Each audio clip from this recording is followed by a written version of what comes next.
Hey everyone, this is David Wolinsky back with another audio interview from the archives of Don't Die. This time I'm bringing you the first half of an interview with myself, with UK-based author and journalist Tristan Donovan. He and I spoke on July 25th, 2018, and this is something just a little bit different to mark the 3-year anniversary of this project. There's more information about all this over at nodon'tdie.com. Highly suggest you click over there to check out all the interviews I've been doing over these last few years.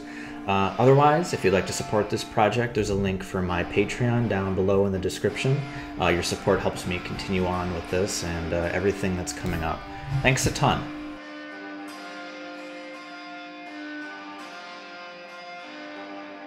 Okay, well, I'm Tristan Donovan. I'm a British non-fiction author, sort of journalist, although increasingly my work doesn't involve journalism. My best-known books replay the history of video games, but I've done a few others. Most recent one is It's All a Game, which is the history of board games. I've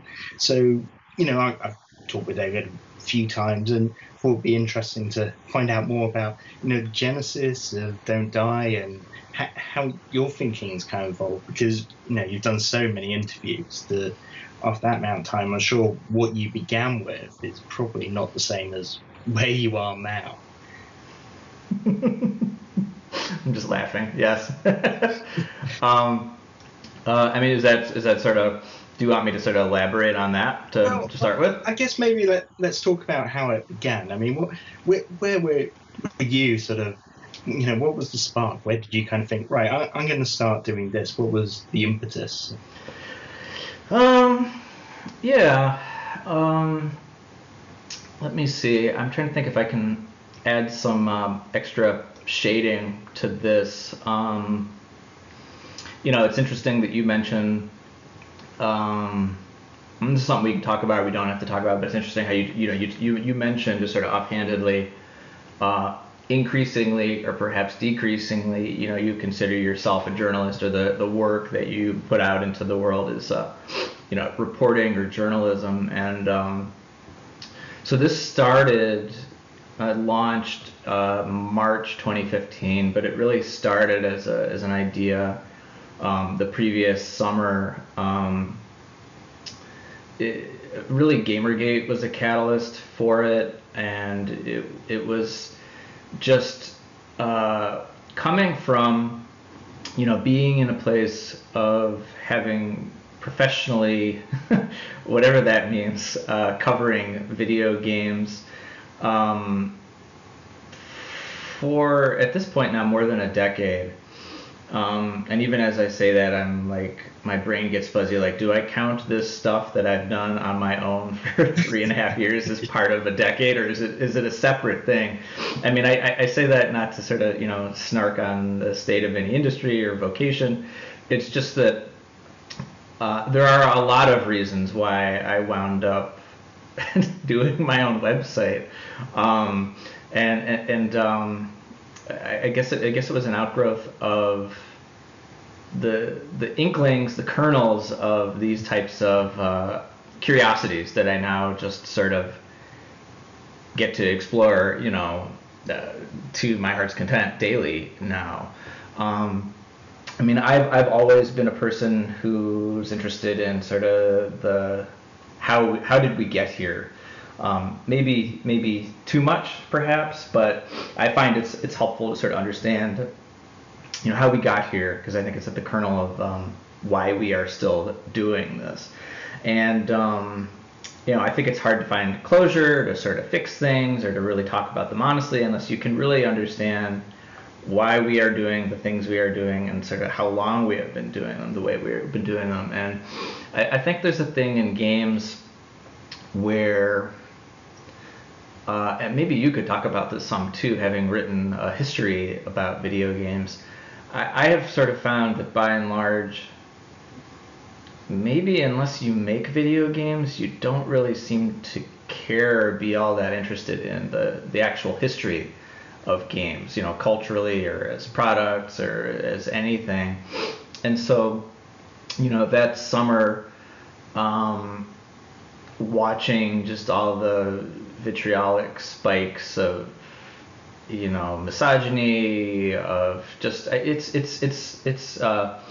this intentionally blurry and confusing just mess of raw nerves, and people were angry and agitated, and it just seemed to just steadily get worse and devolve. And I mean, I thought at the time that summer, and all my friends thought I was crazy then for saying this, but I was like, boy, you know, of course this is horrible, but in a way this is kind of good, because there's now a name for this thing that we have sensed and felt, that just seems to, that people just sort of, you know, assumed was part and parcel to video game culture, of just sort of like anti-intellectualism, dismissiveness of others, just weird contempt for women.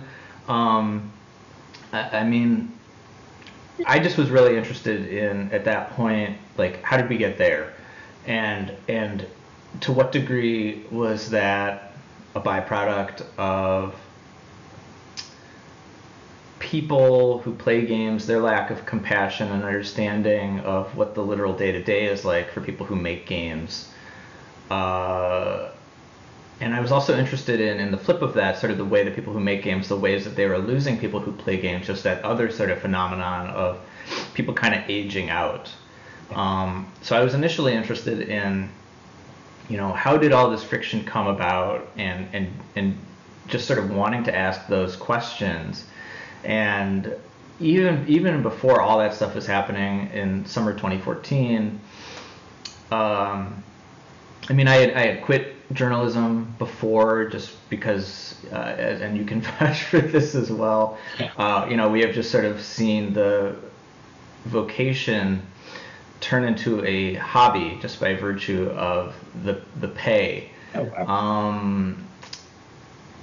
And so there were a lot of things that I was wondering about, that I wanted to write about, that I found editors, and it's completely within their right, you know, didn't share their curiosity for, which is just sort of the more human side, the people that comprise, you know, this industry, this culture, all of this.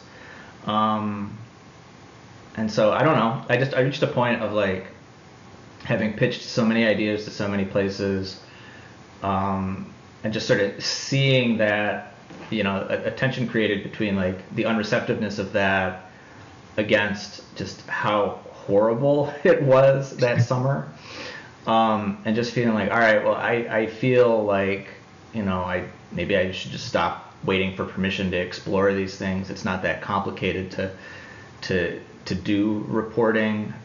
You know, maybe this isn't the best particular format of just sort of, you know, long-ended Q&As, but I felt like the thing to do was, you know, I personally wanted to learn these things. I wanted to know answers to those questions, and I sort of felt like, by virtue of putting it out there, you know, hopefully it would help others. Hopefully others would learn from it. Maybe they would completely hate it. I don't know. I'm not, as a writer or creative person, that focused on, like, any sort of responsibility to what the reaction is going to be. So I just was very, very driven to just have these types of conversations, because I felt like, me personally, it's sort of the only way I could justify sticking around in the space. Yeah. What'd you say? It does get confining in a way, sort of, video game journalism.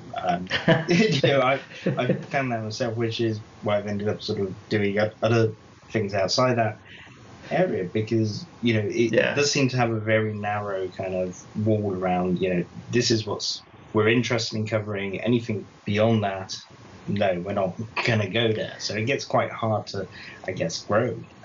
I mean, I can remember at one point, you know, people would scoff, like, why are you comparing video games to movies? Why are you comparing them to other things? Video games are video games.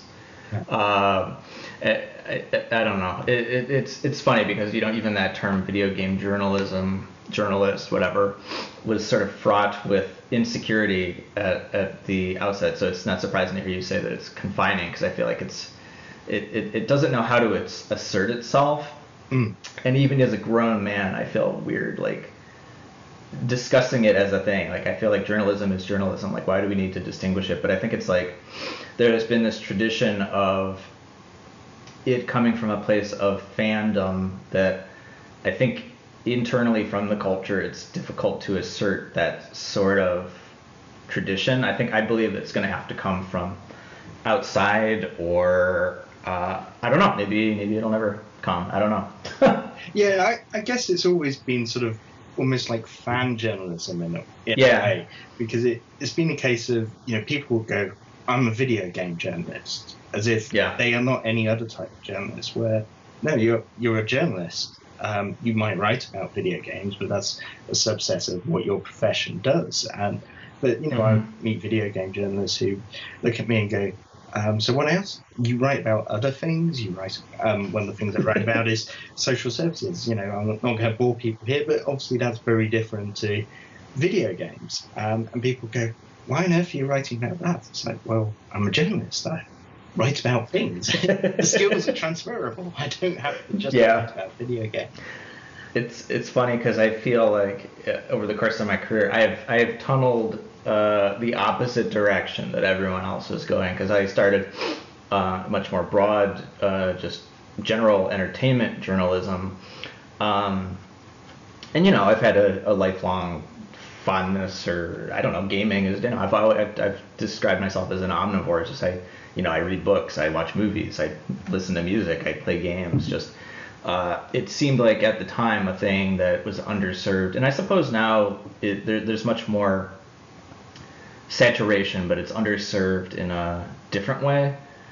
But I think but it seems like it's a niche thing, the people who would want that versus how many people would benefit from it. Whether it be ripples to other industries or people in the industry, or I think like that's sort of has been a thing over time, that as I started to indulge the questions I asked initially, I was curious about, like, as I started to get a lot of answers to those questions, like, okay, well, what traditions does games continue on in that regard? I mean, do you feel like that thing I said before, is that a fair assertion of people's general interest in history of games? Like I guess, like, I'm curious, like, who has responded most strongly to replay, and who has surprised you as responding strongly to it? Well, I guess what surprised me is university courses. I seriously didn't expect the book would be taken up by university courses, and quite a lot of universities have made it a course text, which is fantastic, but not the audience I was imagining I would have. That's happened with my project as well, but I guess they don't need to pay you a royalty, do they? I don't know. No, they just have to write a book. So. No, well, I mean, I just mean, like, the way that I found out is just people have offhandedly mentioned in an email, oh, by the way, I've been telling my classes for years to read your interviews. I'm like, oh, I had no idea. Yeah, exactly. So academia kind of just picks up on things without anyone knowing. I guess in terms of obviously people in the industry are going to be interested, whatever industry you work in, you tend to be interested in its background and where it's come from and where it's going. But I do think the consumers are interested in the history of video games. But I think it's also a stage of life thing. So once you get to a certain age and you've got enough time to look back and kind of go, oh, that's a game I used to play when I was younger, but you're still interested in games, I think that's where the interest in the history starts to grow out of. I think if you're kind of 15 and you're just getting out of your Minecraft phase, you don't have enough kind of, I don't know, you haven't moved on enough from those early games you've experienced to really start wondering, well, how did that game from my childhood start? What came before that? Oh, they were influenced by that. Let's go further back. In fact, where did all this video game stuff start to happen? So I think the audience skews a bit older. The people who maybe they're adults who still like games, but maybe struggle to find the time to play them, but have enough time to read a book. Yeah. I mean, it was interesting that you mentioned sort of GameGate as one of the factors, but also, Yeah. I mean, that was definitely a watershed, a very polarizing one. But you mentioned how, some of the things that, GameGate kind of personified, date back quite far. From your interviews, have you got a sense of where it all began? Where, is this just something that's always been there in video games? GameGate was just something for it to rally around? Do you mean like where it all began? Like what specifically? Well, I suppose the sort of this kind of misogyny, this kind of it's almost insular kind of look at video games where we're kind of feeling hostile to the people who make games, but people who seem to have a relationship with games which they almost seem to hate their hobby. That is something I find myself saying. It seems the number one thing you have to do if you love video games is hate video games. Yeah. I don't know. I mean, because I've had conversations with friends in the field, and they we talk about these types of things, and lately it's interesting you ask that, because that's a thing I find myself wondering about a lot. Like I feel like we are living in a time where we're very fixated on talking about how influential everything is right now, and I even hate using those big words like everything, but there just seem to be this hyperbolic attitude that I see online about how we are damaging the way that we communicate and commune and gather, that like new things are happening to the way that we interact, and that all of that's happening because of these poorly designed systems that connect us. And what I've been wondering is, are any of those assertions really anything new? Like, the internet has been around for quite a while, and I'm going to go out on a limb and say I feel like misogyny has been around since before video games. And I feel like, even not so much that question, but like that sort of peering in from the outside about video games, of it being this sort of like cultural boogeyman that like people don't understand, like their lack of familiarity with it sort of continues this sort of superlative way people talk about games, where they don't know anything about them, but they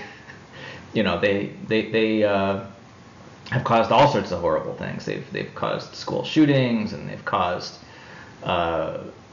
I mean, I guess you could, of course it makes sense, Gamergate is in the name, but I don't personally know that there's anything like unique or distinct about like the oxygen around video games that made that happen. I mean, I feel like the way that Gamergate is distinct is like, it may be the first time there was like widespread understanding and familiarity with like internet harassment campaigns, but I feel like they've happened before, and like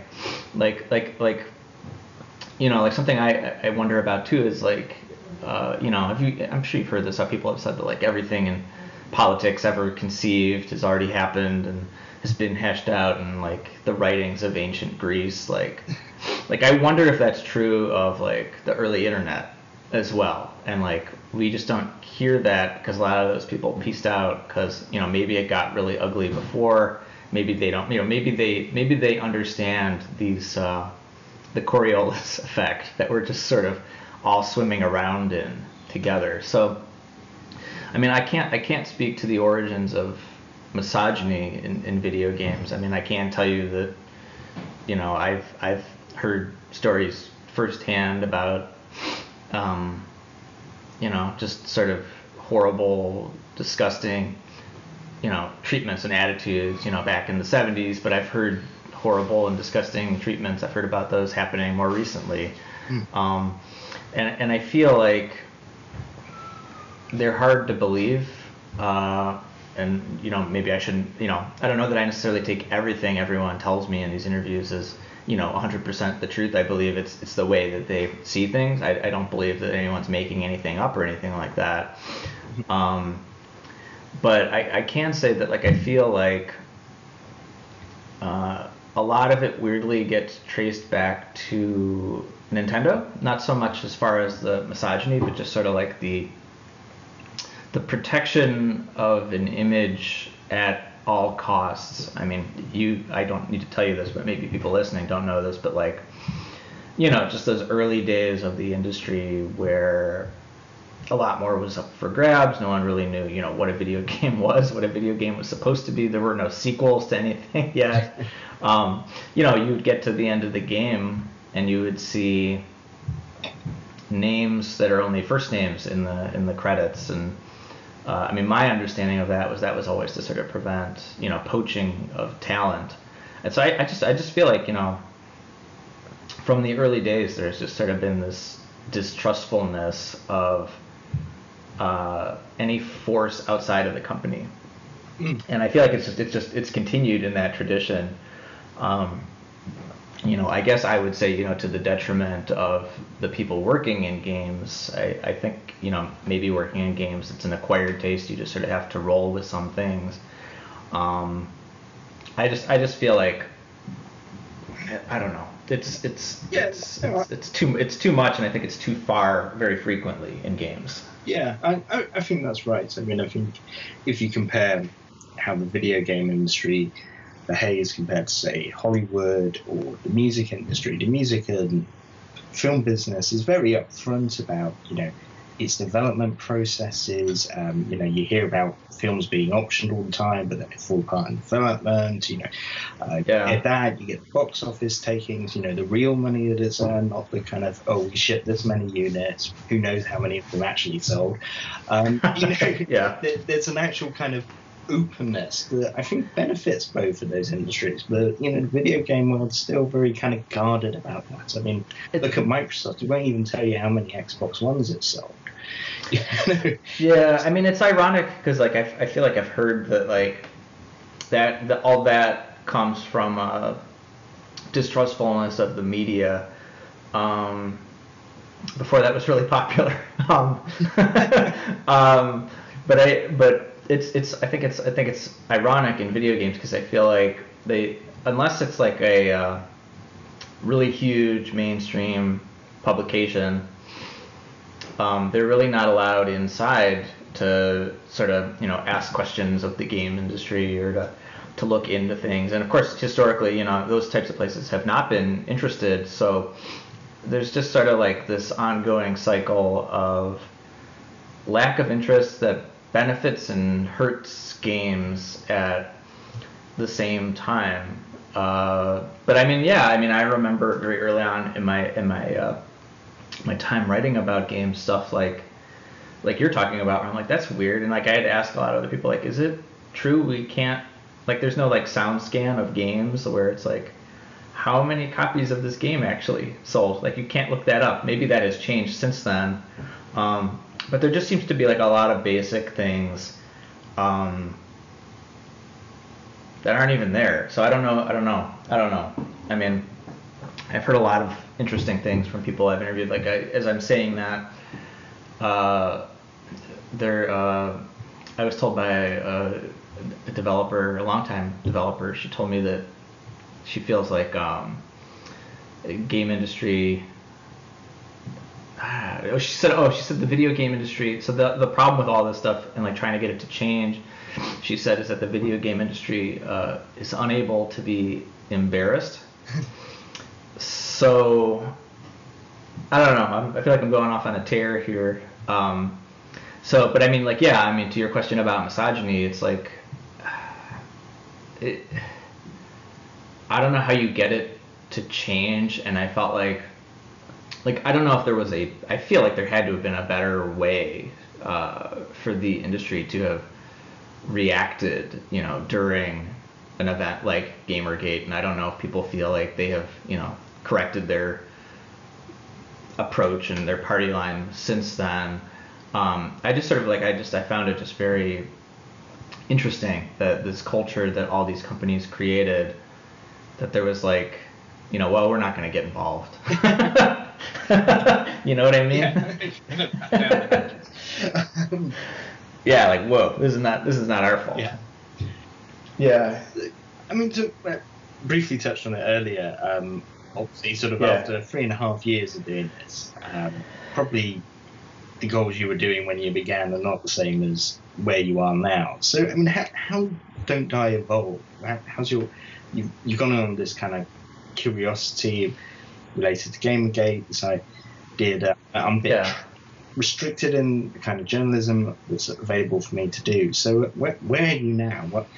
What I guess in a way, why the project ongoing? What's keeping it fueled? Sounds like an accusation. No, I'm kidding. I mean, I think momentum is a powerful force, but I'm always mindful of, I don't want it to be, it's like, oh, is that guy still doing that thing? That's too bad. So I'm very mindful of like not wanting to repeat myself and not wanting to just go for obvious things. I mean, when I initially started, I was just like, oh, I'll definitely be done within a year. And I was partly skeptical that I would even find enough people to talk to sustain a year. And at that point, I was, updating the site twice a week, which I don't know how I was managing. And I don't know. I mean, I wouldn't say that I'm not goal oriented. I'm a big believer of like, just jump in with both feet. And sometimes the point of doing a thing is to keep doing it. Yeah, I don't know. I mean, I don't know when this will be heard by people, but I mean, the difference between now and mid to late 2014 is I think I'm much more focused, and there are opportunities on the horizon to explore this that I can't get into too much because they're not done deals yet. But I'm much more focused on like, I think initially I wanted to do this open-ended reporting with the mind towards, oh, I'll just do all this reporting that other places don't seem to be interested in, and then I'll pitch them articles, through it. But I don't know why I didn't think like, boy, how come, that there was a similar sort of still, not much interest in it per se. And so I feel like increasingly over time I've just gotten more and more interested in like, okay, well, how do I sculpt down narratives from all of these interviews, including this one, that can cross-pollinate, all of these types of things we're saying and sort of make them more universal. Like I don't believe the way that you necessarily quote-unquote help video games is like, going to a Kotaku or going to a place in the culture. Like I really do feel like the way things get looked at is through external forces. So what does that mean as far as goals? I mean, it probably means, like, books or some form that, because it pre-selects into not wanting to cross-pollinate just the very format of the site. I mean, it's good as like raw research for me and for others to read, but most people are not going to be inclined to read a single 10,000 word Q&A, much less dozens of them regularly. So I mean, it's weird because like another difference between now and then, and we could talk about this. I don't know if it's really the most interesting thing in the world, but I'm like barely on social media anymore. I flirt with the idea of like, oh, I wish I could even quit email. Like, I feel like I'm just increasingly gonna be like, oh, you know what? I think I'm done with plumbing. I'm done with. but yeah. Well, I mean, but as having done journalism and writing books, just how communication intensive those types of projects are, and how dependent you are on other people's schedules. I mean, Don't Die has really saturated my brain with other people's thoughts. 250-ish interviews over 3.5 years. I mean, I don't know that I have the energy per se to sit down, crunch all those numbers of how many hours were spent, interviewing, producing all those interviews, transcribing them.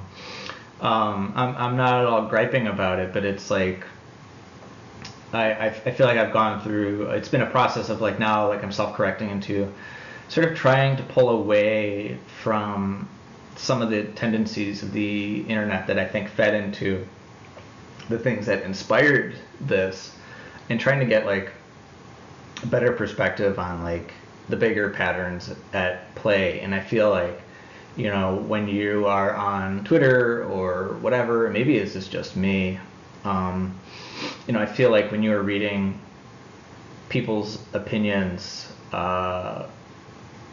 second by second, I mean, it's exhausting for one thing, but Don't Die has also sort of turned me into like, in some people's eyes, like, oh, the ambassador to video game land, where I'll get emails where they're like, hey, you should do an interview about how horrible DLC is, and you should really take this company to task, and that's not really what I'm doing. I'm not like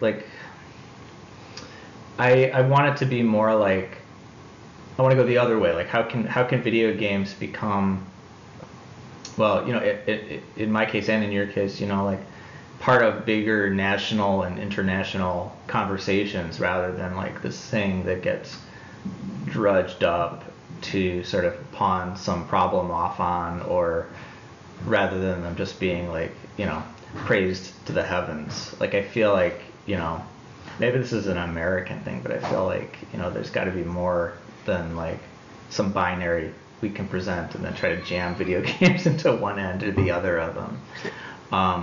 So even that is fairly abstract. Yeah, but I mean, that's sort of, where my head is at with these, and I am, continuing to do interviews, but I have so many in my back catalog that it's like, gee, it kind of makes sense to sort of pump the brakes a little, although externally it won't look any different because I have so many. Yeah. But it's like, all right, I've done all these interviews. How do I let my brain sort of process it? And I can't tell if it's a good or a bad thing, but it's like, how do I get back to my own thoughts? Like, there was a while where I was like, I don't even know what I think, and I think that's the point of this.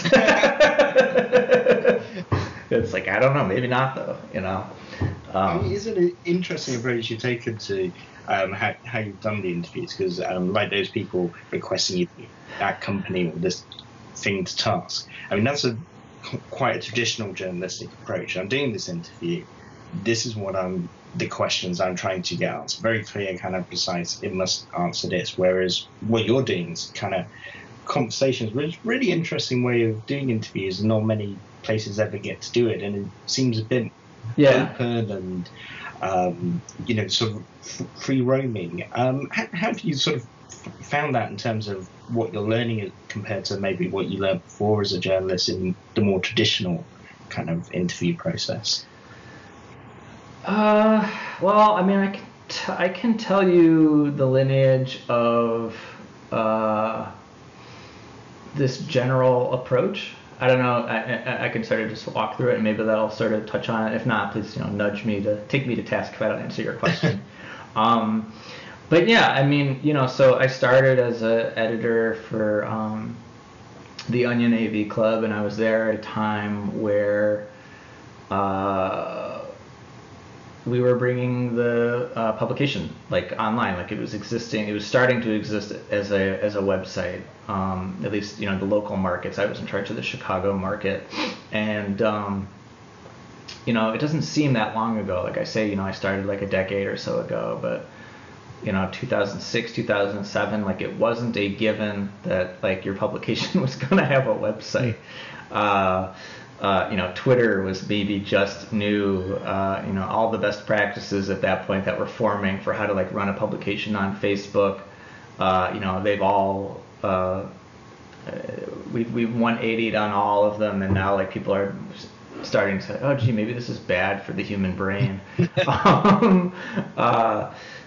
But like I was I was running the back third of a print publication, and managing a team of freelancers, managing a team of interns. I had an assistant editor, and so I was in meetings about like what is it, what should it even look like as a website, what should it be, and then starting to manage that, and it's a lot of work, and I'm grateful for it in some ways. In other ways, it took me a long time to realize, like, gee, like that was way too much work for one person.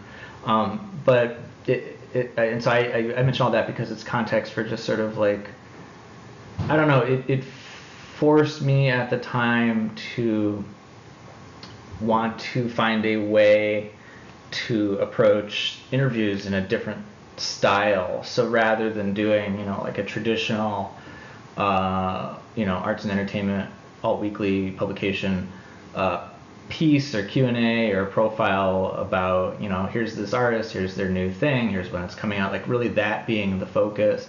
I think maybe this is just a traditional journalism thing as well, but it really sparked in me an interest of how do I get people off script, especially when you're talking to people who have been doing interviews for 3-4 decades. They have a lot more experience going through the motions, and they can tell when you're sort of doing a paint by numbers interview, what's your biggest inspiration, and blah blah blah.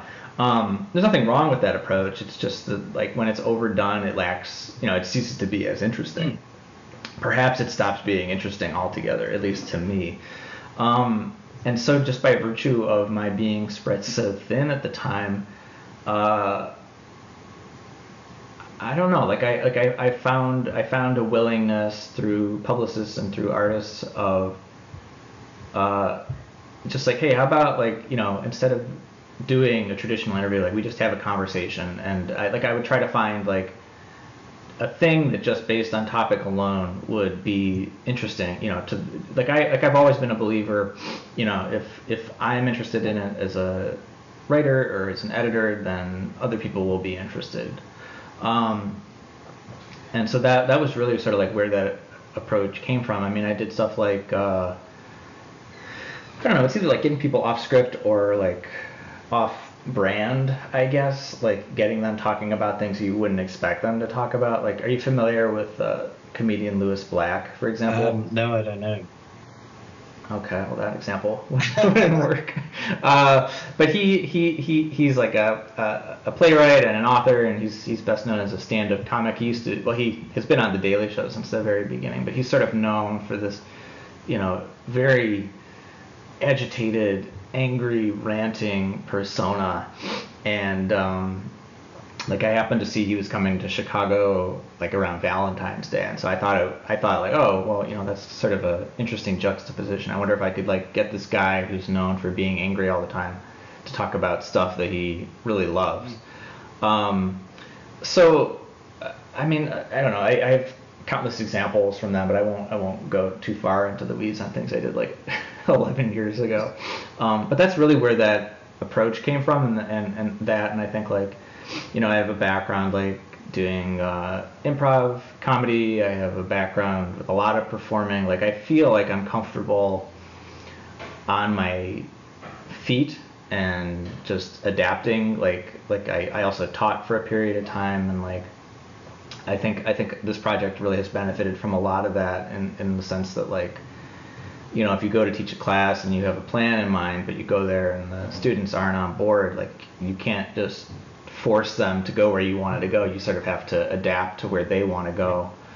And so I think, like, in the macro sense, like, doing all these open-ended conversations, I mean, I won an award for journalism doing this project, but I'm like, is this journalism? Like, what is this? Like, I'm not, like, as a writer type person, like, I don't feel an eagerness to apply a label, but like, I want to know, like, what it is, so that I can tell other people what it is, so that I can interview them for it. And like, I've gotten a pretty good standard pitch that I'll give them, but like, I think it's like, for me, like, trusting there's a longer journey at play, that, like, it's going to expand and expand and expand in this way. I think I'm having these conversations, I'm learning a lot, I've gotten a lot of It's a platform that I know from my inbox as well. For every email about like we have to end DLC. There are emails I get that are so appreciative and grateful that this stuff is being put out there, and I think it's really telling about the character of the industry and culture, where and I think also of the internet as well, that like just two people having a conversation seems like seems like foreign. Like what is that? I find that pretty interesting, but there are a lot of through lines I've been collecting, and I can't name all of them, but like I trust that there's a way they will wind up being something cohesive in the end. Just like every overnight success, quote unquote, like there's 10 years before then where everything had to sort of come into place to make that possible. Even if ultimately, like, I don't know, I don't think about the legacy of this or whatever, but like if the end result is, boy, it's never got anywhere further than this, like my hope is like, maybe 20 years from now, like someone comes across it and it helps them write a thing. Like I'm totally fine with that, So hopefully I'll be the shepherd of like